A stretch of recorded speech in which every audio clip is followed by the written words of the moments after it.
आहे आणि कशा प्रकारे दिनचर्या ठेवला होता आणि काय या संदर्भात आपण कारवाई करतो? दिनांक 16 रोजी सायंकाळी आपल्याला अ, अशा पद्धतीची माहिती प्राप्त झाली होती.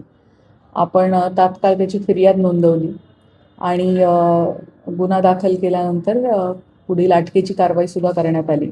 सो बेसिकली याच्यामध्ये जो भोंदू आहे त्याने समोरचे पीडित व्यक्तीचा छळ केलेला आहे, त्याला अमानुष वागणूक दिलेली आहे, मॉलेस्टेशन केलेलं आहे, रेप केलेला आहे आणि त्याच्यामुळे आपण सर्व संबंधित कलम आणि सुपरस्टिशन्स ॲक्टचे संबंधित कलम याप्रमाणे गुन्हा दाखल केलेला आहे. यामध्ये आत्तापर्यंत एकूण 8 आरोपी अटक करण्यात आलेले आहेत, ज्यामध्ये 2 पुरुष आणि 6 महिला आरोपितांचा समावेश आहे. त्याच पद्धतीने आपण अटक ज्या ठिकाणावरून केली त्या ठिकाणाचा सर्च घेतला असता आपल्याला 8 लॅपटॉप्स, 19 हार्ड डिस्क, 10 DVD, त्याच पद्धतीने 9 मोबाईल फोन्स, 20 कॅसेट्स, पेनड्राईव्ह 23 जप्त झालेले आहेत. त्याच पद्धतीने जवळपास 6.5 लाखांपर्यंतच्या रोख रक्कम जप्त झालेली आहे. 15 लाखापेक्षा जास्त किमतीचं सोने चांदी मौल्यवान धातू जप्त झालेला आहे आणि याशिवाय मोठ्या प्रमाणामध्ये तिथे मेडिसिन्स मिळालेले आहेत. त्यातली काही प्रमाणामध्ये एक्सपायरी झालेले आहेत, काही एक्सपायरी न झालेले पण आहेत, परंतु मोठ्या प्रमाणामध्ये तिथे मेडिसिन्स सुद्धा मिळून आलेले आहेत. त्यामुळे त्या दृष्टीने आपला तपास सुरू आहे. हा जो भोंदू बाबा होता हा गेल्या अनेक वर्षांपासून अशा पद्धतीने लोकांना फसवत असल्याची शक्यता नाकारता येत नाही.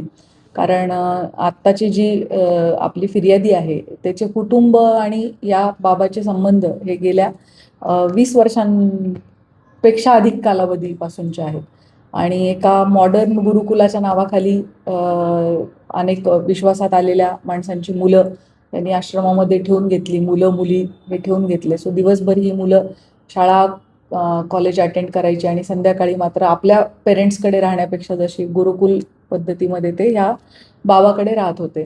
सो त्यांना मारहाण करणे, हळूहळू त्यांच्यावरती अशा पद्धतीचा एक प्रभाव निर्माण करणे की त्याला संपूर्ण भूत भविष्यकाळ कळतो आणि समोरच्या व्यक्तीच्या मनातलं त्याला कळतं. त्यामुळे समोरच्या व्यक्तीने स्वतःच्या मनात काय काय येतं आहे आणि काय चुकीचं येत आहे ते लिहून दिलं पाहिजे. त्याला ते रिपोर्ट असं म्हणत होता. तो हे फिर्यादीकडून रिपोर्ट वारंवार लिहून घेतलेले आहेत आणि मग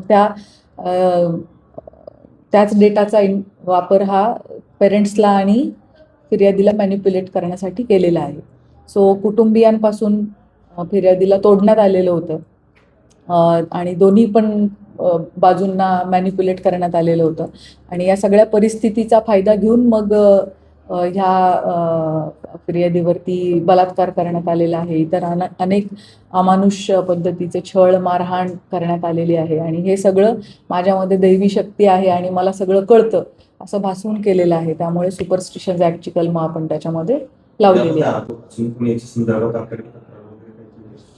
यामध्ये अधिक विक्टिम्स असण्याची शक्यता नाकारता येत नाही आणि पोलिसांच्या स्तरावर त्याची पडताळणी आणि तपास सुरू आहे. होय, त्याचा आपण पंचनामा केला आहे. ते सीजर झालेले आहेत आणि आता सध्या ती जागा सील करण्यात आलेली आहे. तिथे आरोपी नसलेले काही लोक राहतात, त्यामुळे त्या लोकांच्या राहण्याची गैरसोय होऊ नये म्हणून तेवढा भाग सर्च केल्यानंतर त्यांना ओपन करून दिलेला आहे.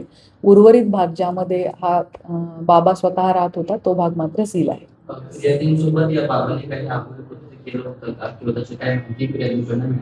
बेसिकली छळवणूक मोठ्या प्रमाणात करण्यात आलेली आहे, मारहाण करण्यात आलेली आहे, टॉर्चर करण्यात आलेलं आहे.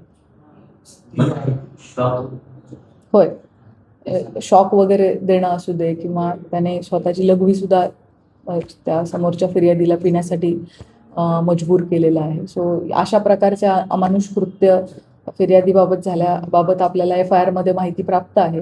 त्याच्यासाठी आपण पुढील तपास आपला सुरू आहे.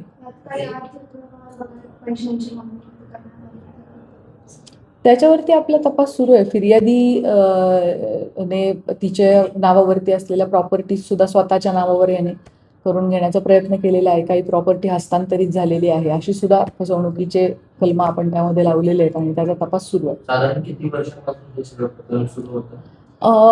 छळवणुकीचा प्रकार हा सुद्धा 15 वर्षांपासून अधिक कालावधीसाठी सुरू आहे आणि परिचय मात्र 20 वर्षापेक्षा अधिक आहे. मॅडम, सोशल मीडियावरती काही महिलांचे व्हिडिओ व्हायरल होते पोलीस चौकीतले. त्याच्यात बघायला गेलं तर मग पोलिसांचे बॅचेस नाहीत वगैरे वगैरे असे काही आरोप त्या महिलांकडून केले जात आहेत. त्यांना रात्री उशिरा अटक केलं होतं, या संदर्भात काय सांगा? हां, रात्री उशिरा अटक केल्याबाबत काही अफवा पसरवल्या जात आहेत असे लक्षात आलंय. परंतु रीतसर महिलांना अटक जर रात्रीच्या वेळेला करायची असेल, सूर्यास्त आणि पुन्हा सूर्योदयाच्या दरम्यान करायची असेल, तर त्याच्यासाठी आपल्याला मॅजिस्ट्रेट यांची परवानगी घ्यावी लागते आणि त्या परवानगीनं ती करता येते. या बाबतीमध्ये आपण सर्व कायदेशीर बाबी पूर्ण केलेल्या आहेत आणि अटकेची पूर्ण कायदेशीर प्रक्रिया आपण फॉलो करूनच त्यांना अटक केलेलं आहे. त्याच्यामध्ये काही तथ्य नाही जे व्हायरल होतात. होय, बरोबर. टोटल विक्टिम्स विक्टीम आत्ता आपल्या समक्ष एक आलेली आहे, परंतु ही संख्या वाढण्याची शक्यता आहे.